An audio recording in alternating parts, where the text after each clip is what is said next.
Kabanata 25, In Love. Kung hindi ako magtatrabaho, sigurado akong buong araw ako tulala sa kakaisip sa lahat ng ito. 3 years ago, I wanted to go back to my life. I met my mom and Atticus, and we got reunited. I only agreed to hide and stay dead to protect myself. Eventually, I agreed to do it to get the hidden last will of my grandparents for me. Isa sa mga dumagdag sa desisyon kong habang buhay ng magtago ay ang kawalan ng pag-asa na tuluyang magawa ang lahat ng pangarap ko bukod sa tungkulin ko sa pamilya ko, bukod sa protection ko sa sarili. I declared it a life wasted. Maybe I'll do better if there is a next lifetime. It was hard to let go Hades, but my faith for this decision and my utmost care for him as a woman to her man was my only driving force. Hindi ko alam bakit pa kami pinagtagpo ngayon. Gusto kong isipin na hindi naman talaga niya naiisip na ako si Felicia Valerio dahil kung ganoon nga ang iniisip niya, malamang unang araw pa lang pinilit niya na akong paaminin pero hindi niya ginawa. He must think I just look like her, huh? But who am I kidding? It is so clear now that he's assumed the worst. That I stayed here because I liked someone. That I'd rather be dead to them and live a different life for a new love of my life. Isang katok ang nagpatigil sa akin sa pagsusuklay sa aking buhok. Naka-polo shirt na ako at jeans. Naghahanda na sa trabaho. Mag-aalas 11 na at pwedeng hindi na ako pumasok dahil lagpas na sa sunod na shift pero wala naman talaga akong sakit at baka lumala lang ang mga naiisip ko kung nanatili ako rito buong hapon. I opened the door and saw Hades with another set of food container. Masarap ang luto niya. Sa dami ginawa kong breakfast ang kalahati at tinabi para sa tanghalian ang sunod. Kaya lang, hinatiran niya ako ngayon ng pangtanghalian kahit na tapos na ako. The look on his eyes made my heart hurt. Here is the man I deeply loved. He is the biggest reason why I concluded that this life is now wasted and over. My pain for him and disappointment for myself is the reason why it was both hard and easy to accept my new fate. Now, he's here in front of me, with obvious worried eyes, despite the uncertainties. If he's sure now that I am Felicia Valerio, he thinks I could never reciprocate his love. Yet he's here, worrying for me, taking care of me.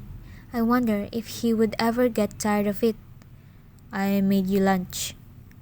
His eyes surveyed my clothes. Magtatrabaho ka? Tumango ako. Marami ang ibinigay mong breakfast kanina. Kumain na ako ng lunch. Hinati ko yung breakfast. Bahagyan niyang ibinaba ang dala niya pero kalaunan inangat ulit. For dinner. Ilang sandali kong tinitigan iyon. I remember a time when I was the one bringing the container for him. Ang kaibahan ay nakikikuha lang ako sa luto ng cook namin samantalang siya ang nagluluto ng ibinibigay niya sa akin ngayon. Aside from the food container, he has a bottle of fruit juice and a fresh fruit too. Talo niya ako. Nakikikuha lang ako ng pagkaing hindi ko naman pinaghirapang lutuin.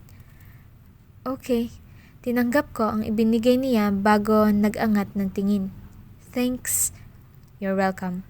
I slowly closed the door, watching him slowly covered by it. Natili nga lang ang titig niya sa akin hanggang sa huli. The heavy pounding of my heart amplified. I considered this my second life. Wasted, but still it is a gift. On my second life, I loved the same person. On my second life, he found me again. His sorrowful and expressive eyes made my heart bleed. Lumabas ako ng kwarto, ilang sandali lang ang nakalipas. Nakahilig siya sa barandilya ng balkonahe na nakatunghay sa bakuran ng pad. Unti-unti siyang tumayo ng maayos at bumaling sa akin. He parted his lips like he wants to say something. It was discipline that made him stop. I sensed it with the way his jaw moved. Magtatrabaho na ako. Sasakay lang ng tricycle dyan sa highway. He swallowed hard. I saw the movements of his manly Adam's apple. Pupunta rin ako. I nodded and walked past him.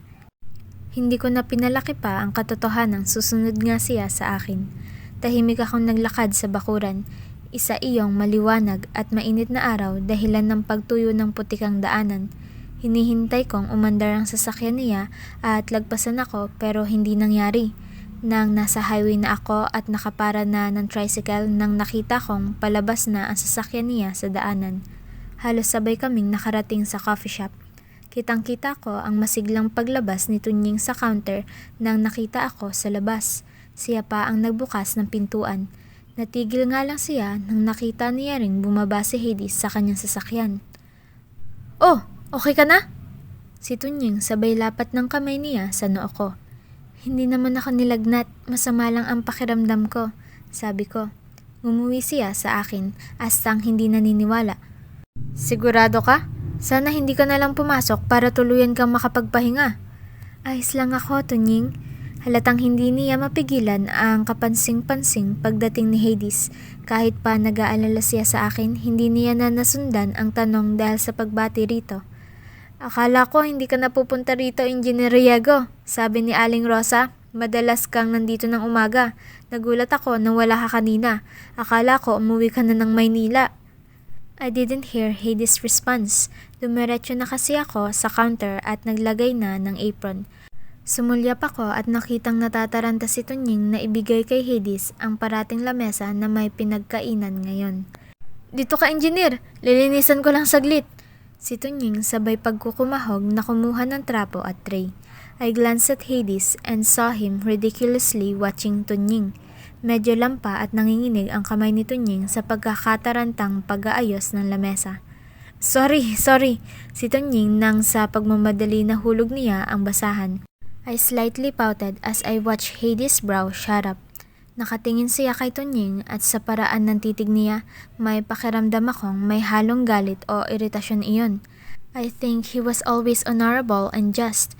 Hindi ko siya kailanman nakitang nanghamak siya ng ibang tao noon pa man, pero hindi ko alam bakit ganoon ang tingin ko sa titig niya ngayon. Nang napatingin siya sa akin, ay unti-unti siyang kumalma. Inayos niya ang kanyang ekspresyon. I sighed and turned my back on him.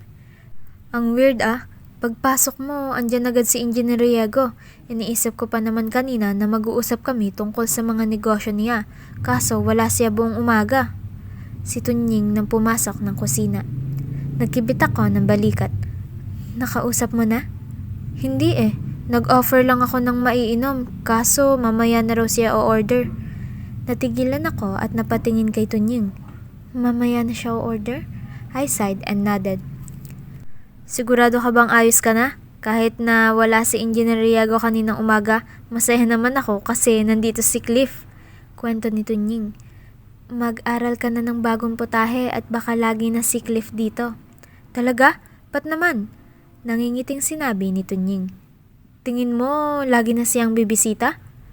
The girl obviously likes Tunying's attention. Hindi ko nga lang alam ano ang rason niya at bakit hindi niya pinapansin si Tunying. Kahapon baka kinabahan siyang agawin ko si Tunying sa kanya kaya napabalik kaninang umaga.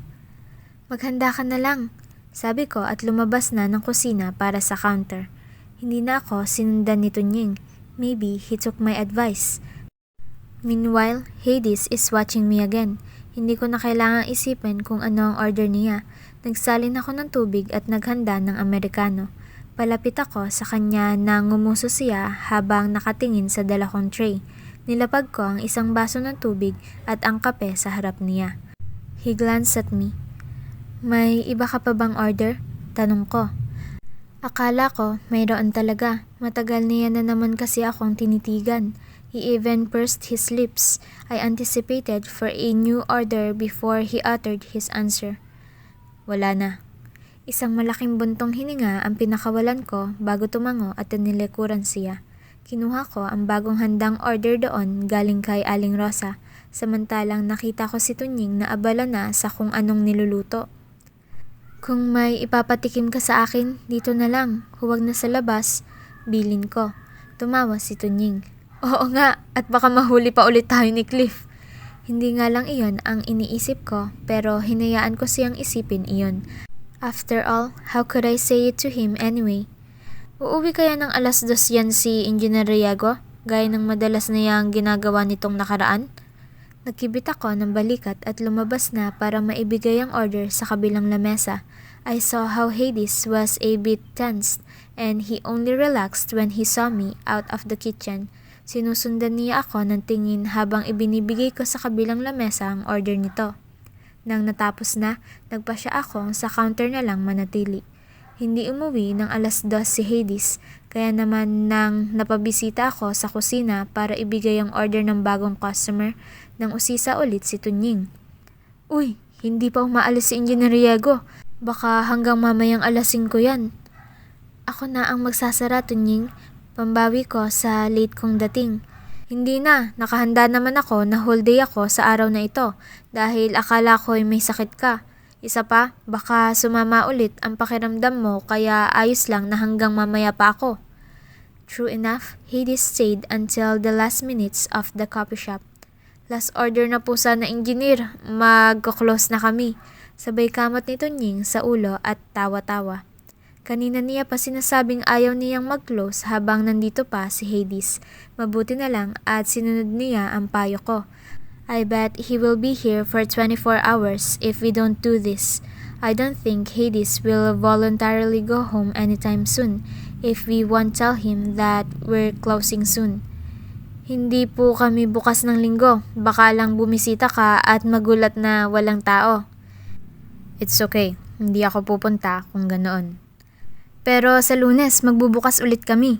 Maligayang sinabi ni Tunying. Tumango lang si Hades at sumulyap sa akin. Napatingin tuloy si Tunying sa akin. Nag-iwas ako ng tingin at nagpatuloy sa paglilinis doon. Ang akala ko, mauuna na si Hades pagka-uwi dahil lumabas naman siya nang nagliligpit na kami ni Tunying. Tuwing sinasamahan ko pa naman si Tunying hanggang closing, hinahatid niya ako sa pad. Umandar ang sasakyan ni Hades sa labas pero sa ibang banda ang tungo. I sighed and continued with our closing routines. Pagkasarado ng pintuan, umangkas na ako kay Tunying. Hindi ko na napansin ang sasakyan ni Hades. Siguro nakauwi na nang hindi ko namamalayan. Kulay kahel na ang langit dahil sa papalubog na araw.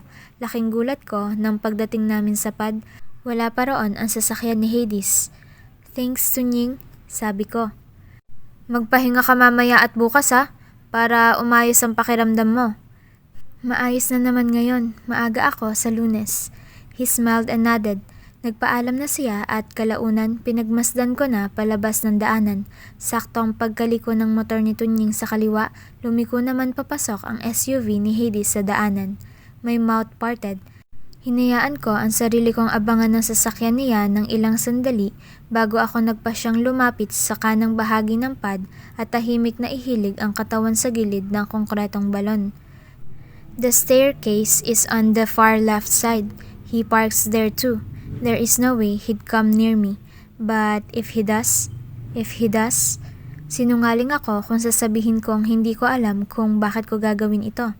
Even so, I've given us a chance to stop it. Lumabas siya sa kanyang sasakyan at sinarado na iyon. Bumagal ang lakad niya habang tinatanaw ako sa balon. Bumaling ako sa malayong daanan. Kunwari walang pakialam sa pag-akyat niya. Hindi ka pa aakyat? He surveyed me again. Umiling ako. I pursed my lips and looked at the bumpy road again.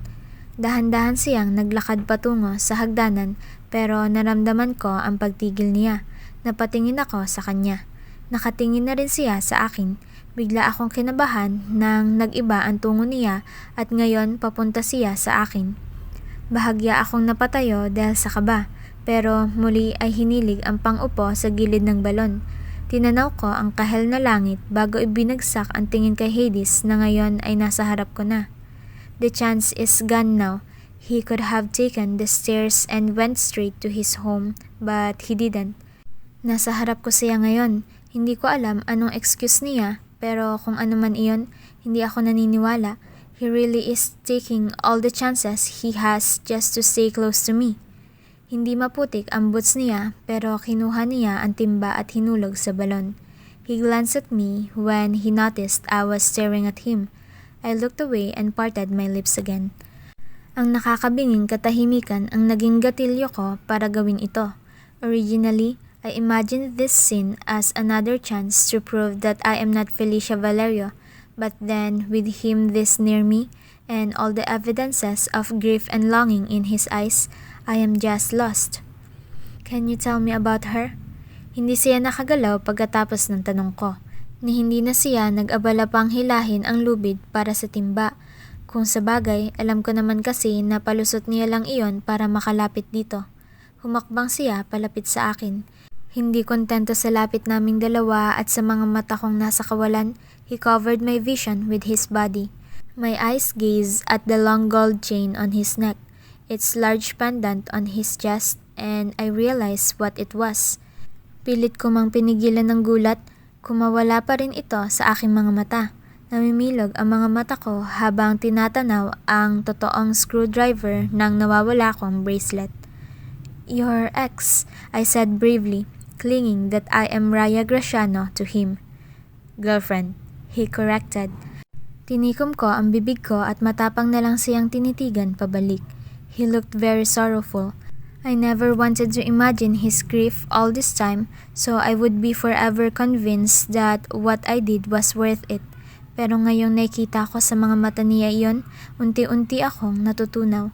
Lahat ng maingat kong binuo sa utak ko, unti-unting gumuguho. The longing and tenderness in his eyes were mixed.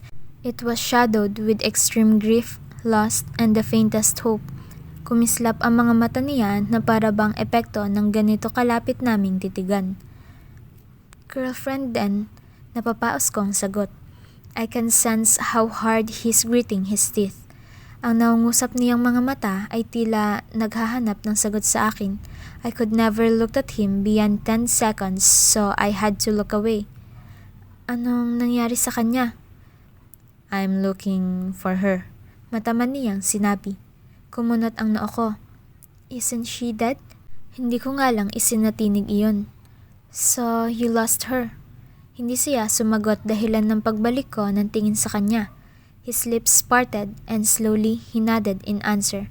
Suminghap ako. How did you lose her? I was busy trying to find a solution for our problems. Our problems? It was my family's problem. He swallowed hard and sighed heavily. I didn't say anything so he could continue. Umalis ako patungong ibang bansa para kausapin ang mga magulang ko tungkol sa problema.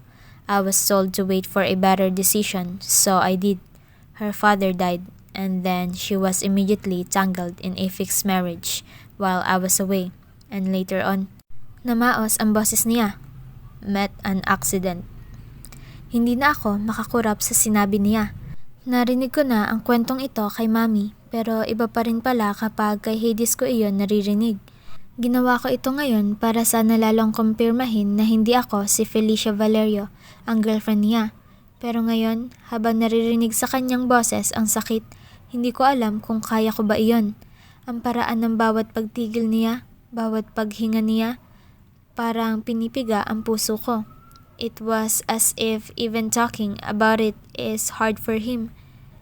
I tried to keep her security intact before leaving, but she figured out about it and made me swear to leave her alone. I did. And then, I lost her. Nagkaroon na ng kakaibang kulay ang langit at habang tumatagal, lumalalim ang ihip ng malamig na hangin sa kakahuyan. Nagaagaw na ang kahel at ang dilim, para bang paligsahan, pero alam na naman natin kung sino ang mananalo sa paglubog ng araw. Darkness wins the sunset. It had always been that way ever since. She died? Umigting ang panga niya. Nagkatinginan kaming dalawa. Pilit kong pinatatag ang titig ko para lang maipakita sa kanyang hindi ako apektado. Namatay ang girlfriend mo? Ulit ko, mas klaro ngayon. Hindi ako naniniwalang patay na siya. Are you kidding me? It's been 3 years.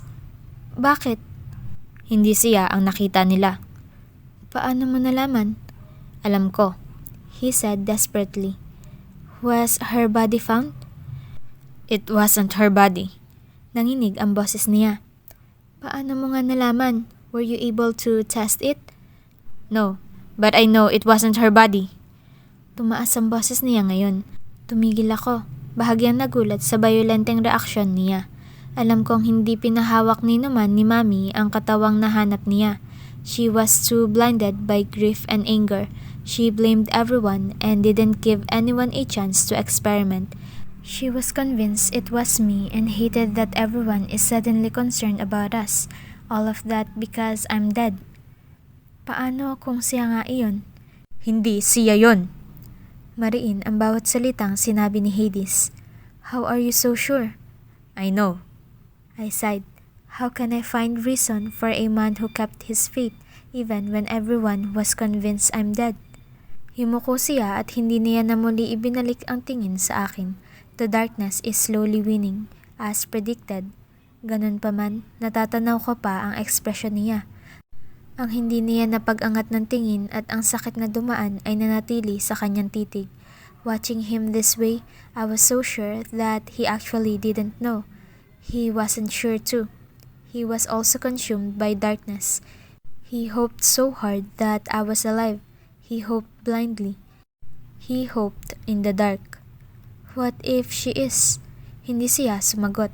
Kitang-kita ko ang matinding galit na natili sa kanyang itsura. He tilted his head and his eyes remained down. Humakbang siya palapit sa akin. Pinapawi ang distansyang tinitiis. I stiffened. Pakiramdam ko, mababasa niya ang lahat ng nasa isip ko kapag lalo pa siyang lumapit. Anong gagawin mo kapag totoong wala na nga siya? She isn't. He whispered like he's so sure. Tinukod niya ang kamay niya sa balon. Humawak siya sa kanan ko at unti-unti sa kaliwa. Ikinulong ako sa pwesto. Tumikhim ako para ibsan ang kabang nararamdaman. I was right to think that he really thinks I am Felicia Valerio now. Ano mang kasinungalingan ang pakakawalan ko ngayon, walang bisa iyon. I've been so in love with him over the years. I pursue him all the time that I didn't notice how he loved me. Pumikit ako ng mariin nang naramdaman ang mga patak ng kanyang luha sa aking kanang balikat. Dahan-dahang namuo ang mga luha ko at ang dahilan na lang ng hindi nila pagpatak ay ang pagpikit ko. Then, let's say she's alive. What if she won't come back? Nanginig ang boses ko. Then we won't come back, he said huskily. What do you mean by we won't come back? Parang naririnig ang iniisip ko, sinagot niya iyon. I'll stay wherever she is. Gusto kong matawa. I planned all of this to prove my point, that I am Raya Graciano, not Felicia Valerio. Now I'm here crying so hard for the only man I will ever love. Ang hirap mong kalimutan, Hade, pero ginawa ko para sa kapakanan mo.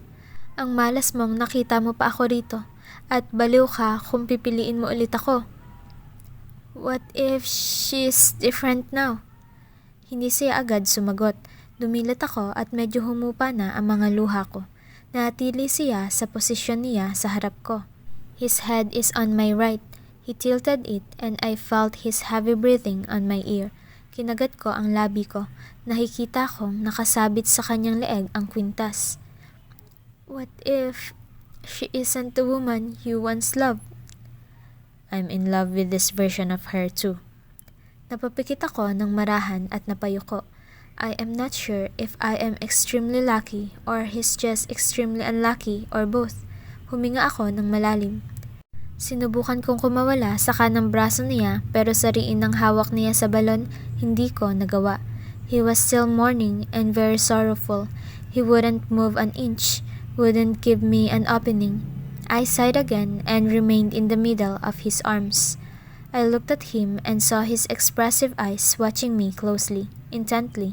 Binaba ko ang tingin ko at hinayaan siya sa mga titig niya. Hinayaan ko siya hanggang sa makontento at magsawa siya sa katititig sa akin.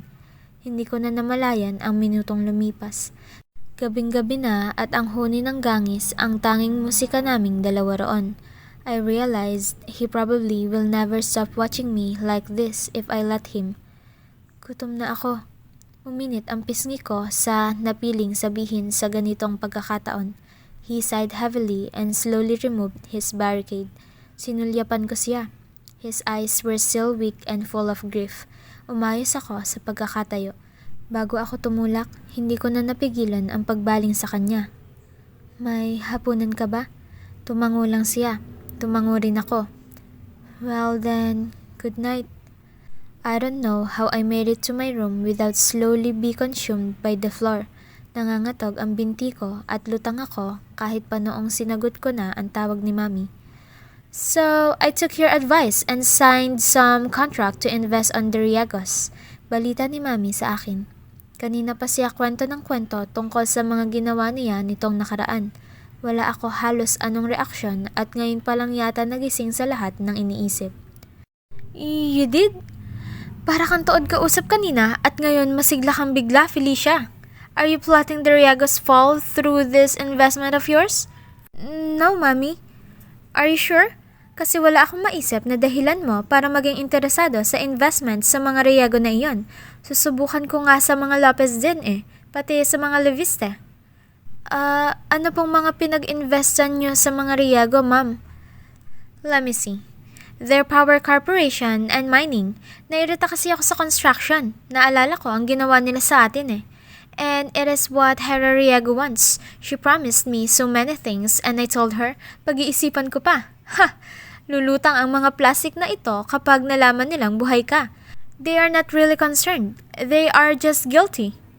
I wonder why would Hera Riego give Mami that opportunity to invest?